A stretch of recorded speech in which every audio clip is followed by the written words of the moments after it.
This is first lecture for Wednesday, April 15th. This is when your taxes would have been due, but in this situation, the deadline has been moved to July. Whether that's good or not, I suppose. Well, for marine biology, we're looking at these different marine ecosystems, coastal ecosystems, the open ocean. Those are interesting, very diverse. And then we're on to this deep sea marine ecosystem where we've seen the conditions there are pretty harsh, pretty extreme, and require certain adaptations from organisms. We saw in terms of their physiology, morphology, biochemistry, and their overall ecology. Reproduction is another interesting thing that they've got to deal with. But the last of the four that we're focusing on anyway today, is this idea that there's low biomass in the deep sea. And by biomass, I'm talking about all the different living things. If you caught everything that lived there and basically weighed it, to see how much it weighed, the mass of living things, or in other words, biomass, then you'd see that as you move into the deep sea, the density of energy tends to decline. There's not as much energy as you move deeper. So here's a figure that shows an example of what you might find if you're talking about biomass versus depth. So you go out away from shore where there's less energy, there's less nutrients, there's less sunlight because the water gets deeper and deeper. And you get to a certain point, 1,000 meters or so, 2,000 meters, where below those depths, there's really not that much energy. There's no primary productivity. Remember, when we looked at all these different ecosystems, we identified, I think for every ecosystem that we looked at, we identified the major primary producers. There's mangroves, those plants. There's sea grasses, those plants. There's salt marsh grasses, those plants. There's phytoplankton in the open ocean. There's phytoplankton in estuaries and continental shelf ecosystems. There's a lot of algae, different places, as long as it's shallow water and close to shore. There's a lot of algae, especially in the rocky shore. Every place that we've looked at, we've identified some primary producers. Well, here there's no primary producers. There's no light, and so all the energy comes from above. We'll see in a little while, there's this tiny little fraction of productivity that's not from photosynthesis, but from chemosynthesis, so you don't need any light. So it makes sense that all the energy, except for a tiny little fraction, comes from above, at least the initial source of that. So you've got all this primary productivity that's happening in the ocean above, mostly from phytoplankton. Phytoplankton gets eaten.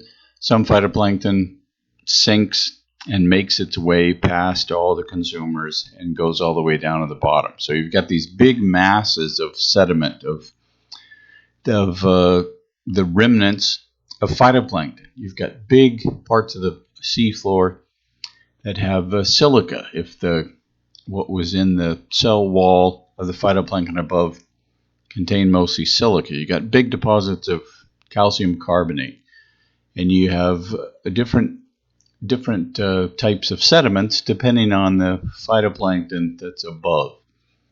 You've got diatomaceous earth from diatoms, and you've got coccolithophores settling down different places. So below that, though, there's not very much energy. There's no light for photosynthesis, so the only energy is coming from above. You've got dead organisms that sink down to the bottom, dead little fish, squid, whales even. That's a big organism. And so that's where the energy is delivered from above. and you've got things that are eating you've got a bunch of bacteria that's involved in this. There's a big amount of bacteria that's often overlooked, and the people that study that are try to make the point of how important it is, this bacterial loop and the carbon loop, in terms of bacteria recycling carbon. So, what's the source of energy in the deep sea? That's what it says on this slide. Well, energy comes from above. No photosynthesis. Tiny little fraction of chemosynthesis. So if you look at the biomass, if you look at that figure, you get below a certain depth, and the amount of biomass, the amount of energy, since there's no primary productivity and the energy is coming from above, the amount of energy declines pretty rapidly, and you get down to the deep sea, there's just not very much energy there. So one of the things that influences is diversity. Although some of these deep sea communities are they're surprisingly diverse. There's a lot of different species that fill a lot of different niches, but still, there's typically not that much energy to go around, and so you don't have that many opportunities for organisms to make a living compared to some of these highly productive areas, for instance, in the shallow waters and estuaries and places like that, coral reefs. So, what do you do if there's not much energy? Well, you can't be swimming around all the time looking for things to eat. You can't be depositing a huge amount of energy in your tissues because you just don't have that big of a source of energy to consume. So what do you find down there? Well, there's a lot of things that live on the bottom. There's a lot of things that feed on dead, decaying matter. They're detritivores. They're deposit feeders. So they're kind of like worms that are going along feeding on this sediment. This sediment is pretty organic rich, so there's a lot of energy there. But it's energy that's got to be extracted in a certain way. If you can make a living doing that, it's not a bad way to go because you don't have to be a predator. You don't have to be searching around constantly. You can just go along and feed on this dead, decaying matter. And some of these sediment layers are pretty thick, and there's a lot of energy there. So, in terms of another problem that you have to deal with, I mentioned this before, reproduction. You don't have very much energy to produce very many eggs. You don't have very much energy to channel towards reproduction or growth or metabolism, any of those things. So what do you do in terms of reproducing? Well, some of these have eggs. They produce eggs that have little droplets of oil, and so they're buoyant and they float up towards the surface. But of course, they've got to get back down to the bottom in the deep sea if that's their habitat, if that's where the niche is, where they're occupied. So that more of a tendency to have few large eggs, so you can dedicate a certain amount of energy to a few large eggs. If you have a whole bunch of little eggs and you go with the strategy that a couple of them are going to make it, then that's probably not the best strategy for a lot of organisms in the deep sea because it's just going to be hard for even a few to make it, and the mortality of all the different young and developing larvae, it's not as good a way of strategy for having a couple of young survive. So the tendency is for some bigger eggs and fewer eggs for things that are producing eggs, and the developing larvae are deriving nutrition from the yolk. It's not like making a million little eggs with the hope that a couple of them are going to survive. And then in terms of some of the species that we've looked at, some of the really, really common ones close to shore and all these different coastal and continental shelf and coral reef type of ecosystems, now you've got a lot more polychaete worms and other worms, some echinoderms like sea cucumbers, some crustaceans, especially around hydrothermal vents. You find some different types of crustaceans. You don't find a bunch of crabs. You don't find a bunch of starfish. You don't find a bunch of sea urchins like you do in shallower water. There's a shift in the species composition in terms of organisms that can make a living from deposit feeding, in addition to being able to reproduce, and on top of that, being able to tolerate the harsh conditions that you find in the deep sea. Well, if you take in energy, you consume energy, then you've got something in your body you can channel towards different energetic costs, energetic demands that organisms have. The top priority is surviving. The top priority is using this energy to support your metabolic rate. Now, granted, these deep sea organisms tend to have very low metabolic rates, slow rates of metabolism. They're not expending very much energy. They're not using energy to do very many things. They're moving slowly, and they don't have as dense a concentration of muscles and tissues that have a very high metabolic rate. So there's less energy to go around because there's less food there. There's fewer things for them to eat. So they tend to have lower metabolic rates. They're just not burning fuel to make ATP at the same rates that shallower water organisms are, because the shallow water organisms have an opportunity to capture a lot more food. There's less energy for growth. And so the rates of growth, the rates of maturity, the longevity of deep sea organisms tends to be pretty low as well. Longevity might be pretty high, but they just do things a lot more slowly. They can't grow very quickly. They can't have a very high metabolic rate. Their energy that they can channel towards reproduction is limited. And so if you can't swim around all the time, as is very common in other parts of the ocean, we saw the importance of locomotion for oceanic species, for instance. And in animals that live in the water column that aren't laying on the bottom, and locomotion is very important. So there are a lot of things that live on the bottom in the deep sea, but there's also a lot of things that live in the water column. There's a lot of fish, there's crustaceans, there's cephalopods, there's salps are very common down there. And so if you look at the body of deep sea organisms, they tend to be flabby. And they're flabby because they store more water in their bodies and less muscle. Muscle, very energetically costly to support. A lot of ATP, a lot of mitochondria. Muscle is an expensive tissue to have. So you decrease the amount of muscle they have. But if you're smaller you are, the more vulnerable you are to predation. And so if you can maintain a relatively large body size, then there's fewer things that can eat you. And that's a tendency that you find in deep sea sharks and deep sea fish, some of these deep sea invertebrates as well.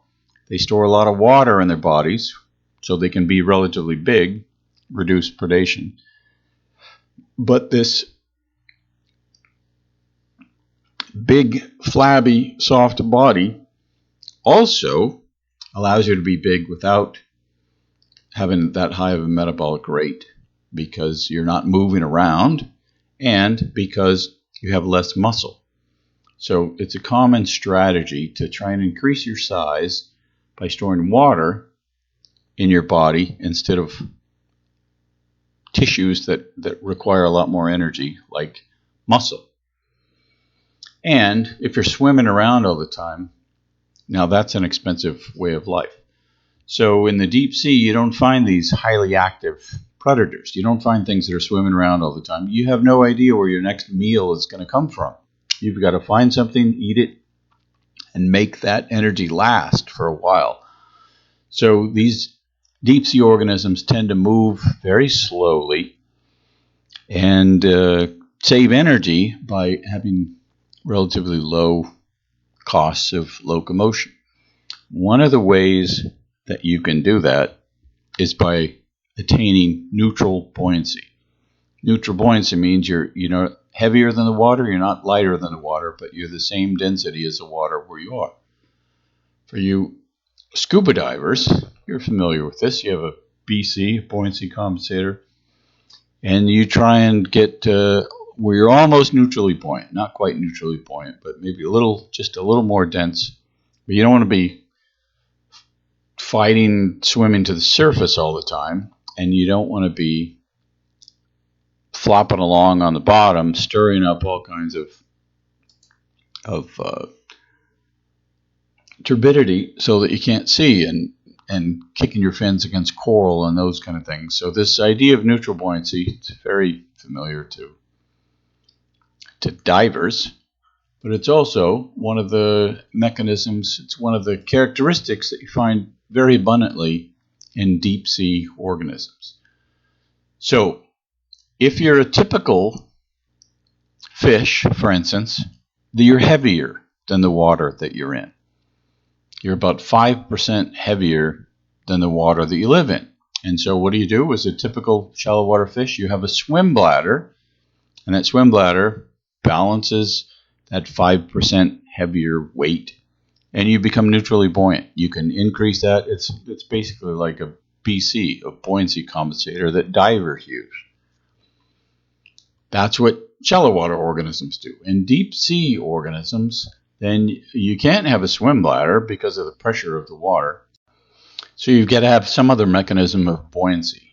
There's a huge advantage for you if you're neutrally buoyant and you don't lay on the bottom. If you're in the water column, there's a huge advantage for being neutrally buoyant.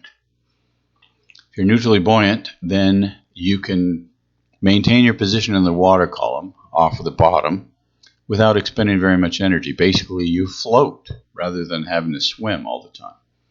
So if you look at deep sea fish, you look at deep sea sharks, you look at deep sea crustaceans, you look at deep sea squid, neutrally buoyant. So how do you achieve this neutral buoyancy?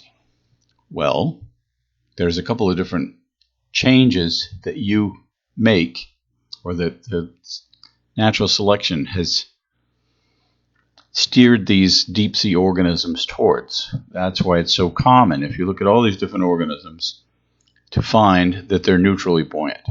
Well, there's two main things that you can do. You can reduce dense matter, things that are heavy and make you sink. Things like skeleton, that's heavy. Muscle is very heavy, plus it uses a huge amount of energy. And skin, you might not think about it, but skin is more dense than seawater. So that's one thing you can do, is reduce dense matter, makes you more neutrally buoyant. The other thing that you can do is store low density matter. So if you have the capability, you could store gas in your body.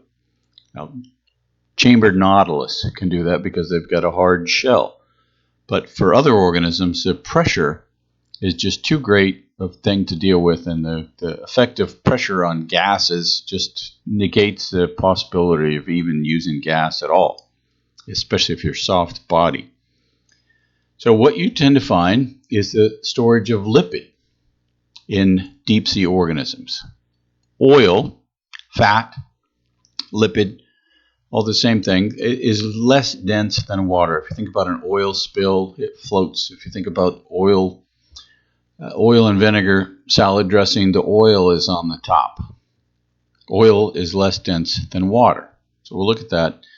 And then water, if you store more water in your body, it's, especially if it's the same density as the water that you're in, that's essentially neutral buoyancy. You're replacing heavy things with water. You're taking out muscle and putting in water. Water at the same density as water, so it increases your ability to stay afloat.